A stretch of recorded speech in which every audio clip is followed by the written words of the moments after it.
talk about the Kizer Begleiter 2 that came in from Jared Neves, but we're not going to talk about it here because you guys know what time it is. It's time to turn down the volume because here comes a little bit of music.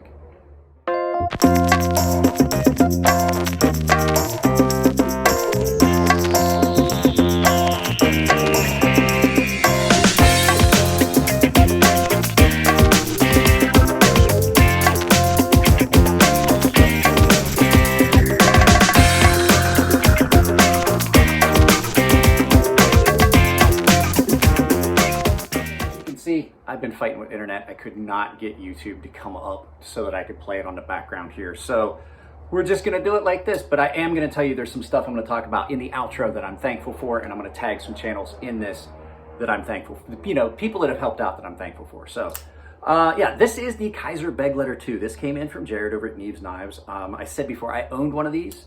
I did carry it for a while and then I got rid of it. I can't remember if I sold it or did it as a giveaway.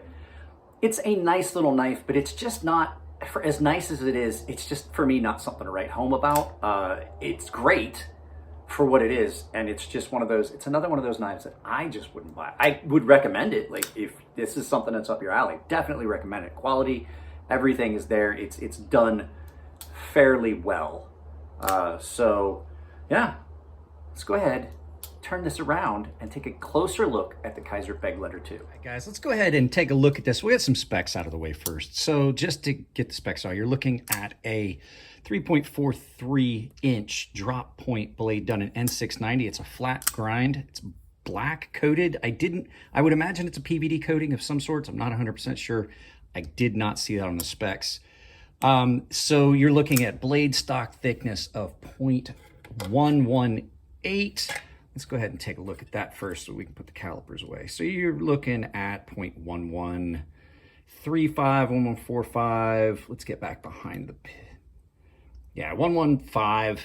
So pretty close on that. Let's go ahead and get the edge, behind the edge thickness on this. Right behind the edge. 0.022-ish, right behind the edge. You know, that's depending on how far back you are on the edge. You may or may not get the same readings. So handle length on this, 4.42 inches. It's done in red micarta. It is a steel liner lock, ceramic bearings, ceramic detent. Has an overall length of 7.85 inches. And let's go ahead and get the weight out of the way. It says on the website 2.95 ounces. We'll go ahead and do it in grams first for those of you don't use freedom units.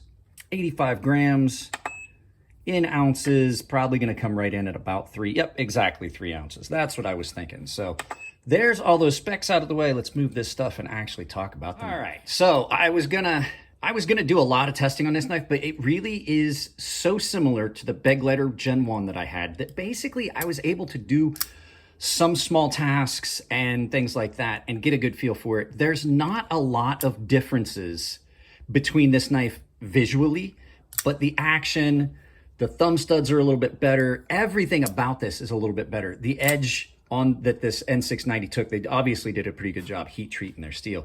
So this is just a really good, this is a very good pocket knife, like a gentleman's folder.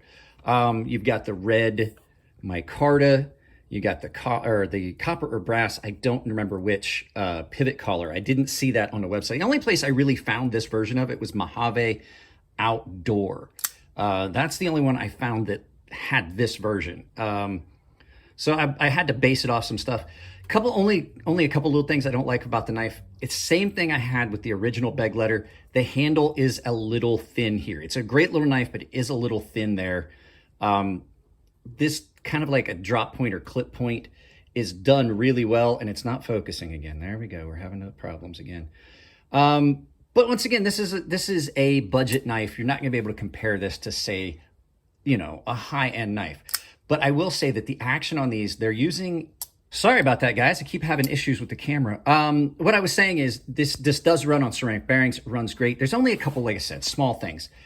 It's a little thin in my hand, and this pocket clip, I don't know why, I don't think it was a tension. This had a tendency to walk around in my pocket from front to back. And it wasn't a tension issue. I think that it's just the design of the knife, the shape of the knife that allows it to walk back and forth a little bit. So as long as that doesn't bother you, it's not an issue. This thing does cut very well. I had originally sharpened this up to like, I want to say I had sharpened this to like 3,000 or 4,000 grit, and then did some cutting, and it didn't initially cut the way I wanted. But then I took it back down to, I think I did this at 1,000 grit and then finished it on an ultrafine ceramic, and it wound up getting its tooth back, cut cardboard great. It is a beautiful blade shape, and overall it's just a really good design.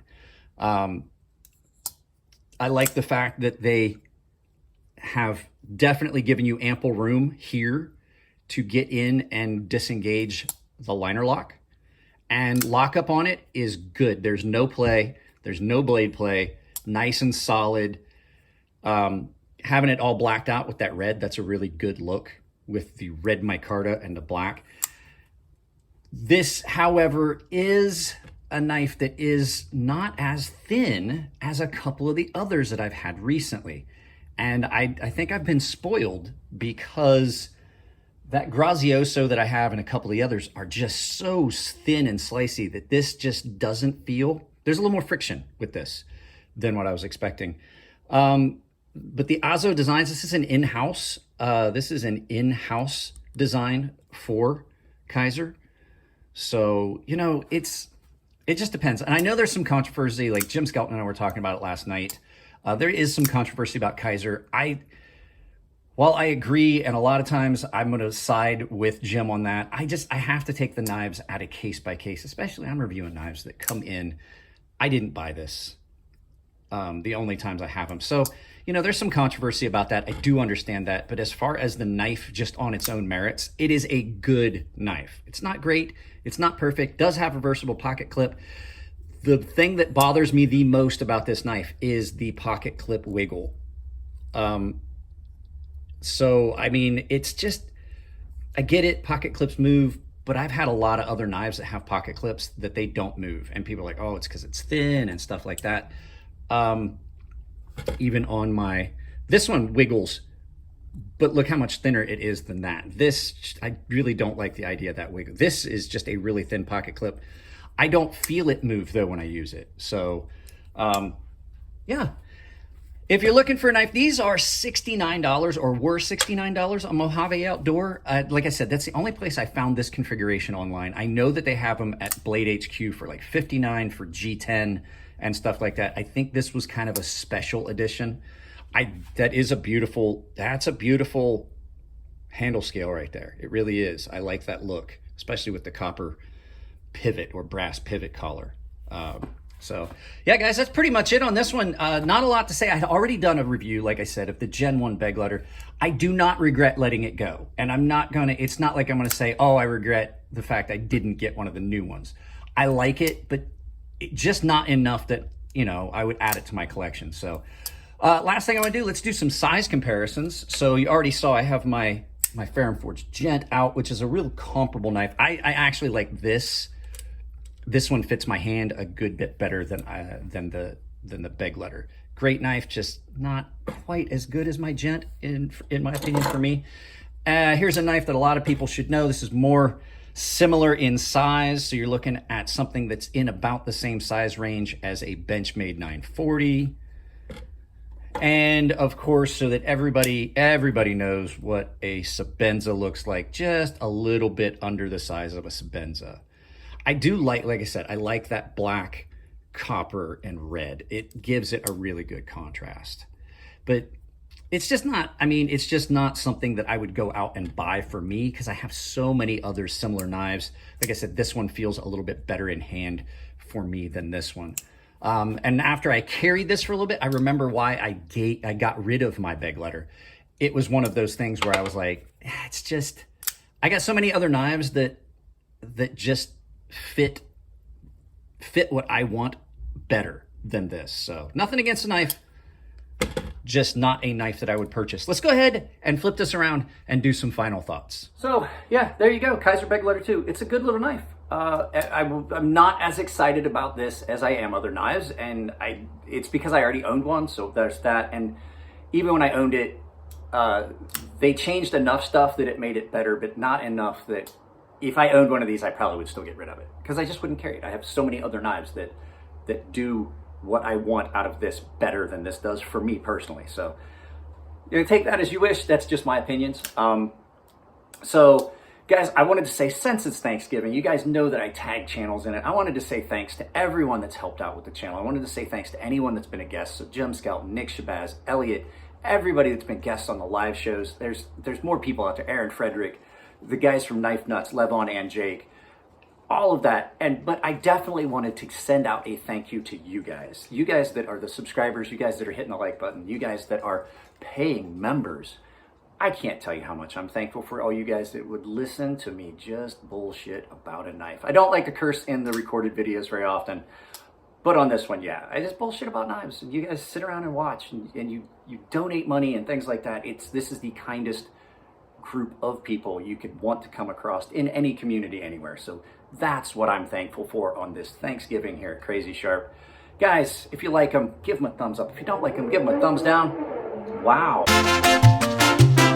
All the way out on the highway, guys. Like I said, give them a thumbs up if you like them. If you don't like them, give them a thumbs down, but tell me why I can't change content if I don't know what you don't like. If you want to support the channel, a lot of times it's as simple as sharing the content with people that you think would enjoy it. I like to share channels that I watch that aren't necessarily knife stuff. But you know, sometimes that's as important as donating money. It gets you out to a broader audience that might not have found you before. If you do want to support the channel financially, though, you can do it a bunch of ways. I have the join tab down below. It gets you in my exclusive content, exclusive giveaways. I have a sharpening tutorial series that I've done for the paying members, the premium tier. Then I have the merchandise store down below. There has been a lot of people starting to buy merchandise lately, like 3 people. So if you like the merchandise, some of the shirts that I wear, the CrazySharp stuff, I wore it in the Knife Nuts podcast video last night, my CrazySharp shirt. They're available at my merch store down below. There's also an Ember Shirt Co. where they have all kinds of other shirts. An Ember Shirt Co. link down below where they have all kinds of other stuff. I've created a coupon code for you guys. It's CrazySharp, capital C, capital S, all one word. CrazySharp saves you 10% at checkout. And then I have all the affiliate links that are down below. I'm going to try and find a version of this to link to put up as an affiliate link. But anything that you do when you go in and you go through the affiliate links, anything you purchase, even if it's not the item you clicked on, I still get credit for it. Amazon pays me a little bit of money from that purchase. It does not add to your cost. So guys, I love you all. Keep it clean in the comments section. You know, if it's your birthday, happy birthday. And I will see you in the next video.